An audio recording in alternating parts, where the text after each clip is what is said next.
Cette vidéo vous permet de comprendre pourquoi est-ce qu'il est difficile pour vous de percevoir et de produire les sons que produisent les Américains lorsqu'ils parlent anglais et comment vous pouvez y parvenir. Tout d'abord, vous devez savoir ceci. Il fut un temps où vous connaissiez tous les sons possibles et où votre cerveau était capable de différencier tous les sons possibles. Vous aviez ce pouvoir lorsque vous aviez moins d'1 an. Et vous devez retrouver ce pouvoir. En fait, avec le temps, votre cerveau a appris à rassembler les sons utilisés pour le même mot et a appris à ignorer ceux qui ne sont pas dans votre langue maternelle.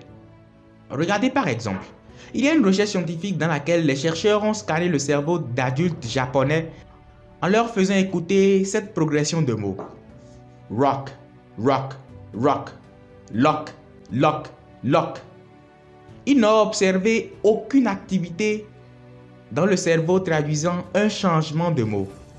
Ainsi, le cerveau des adultes japonais ne fait aucune différence entre ro et la. Cela signifie que si vous dites à un japonais rock et lock, il entendra le même mot.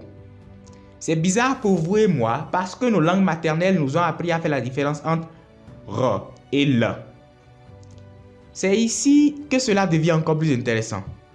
Lorsqu'ils ont scanné le cerveau des bébés japonais de moins d'1 an, ces derniers ont été capables de faire la différence entre les sons ro et la. Maintenant, les scientifiques ont essayé de trouver une solution pour aider les adultes japonais à entraîner leurs oreilles à faire la différence entre rock et lock. Ils ont donc réuni un groupe de japonais adultes et les ont placés devant un écran avec 2 boutons reliés à l'écran. Sur un bouton était écrit rock et sur l'autre était écrit lock.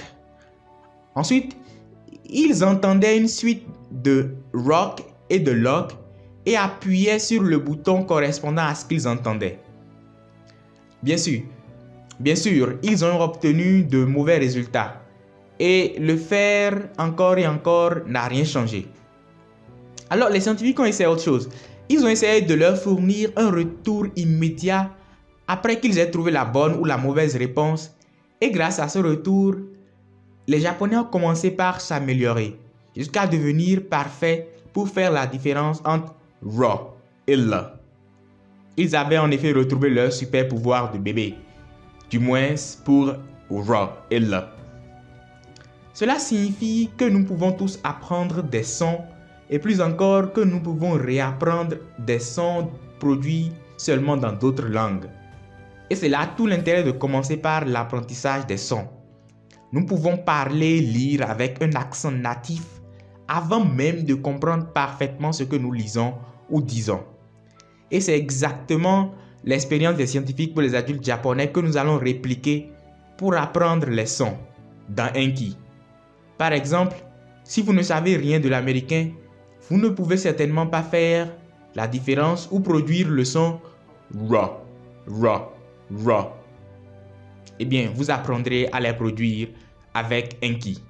Mais avant de commencer l'entraînement, la vidéo suivante va vous initier au système phonétique international qui vous permettra de bien intégrer les sons et la prononciation lorsque vous commencerez l'entraînement.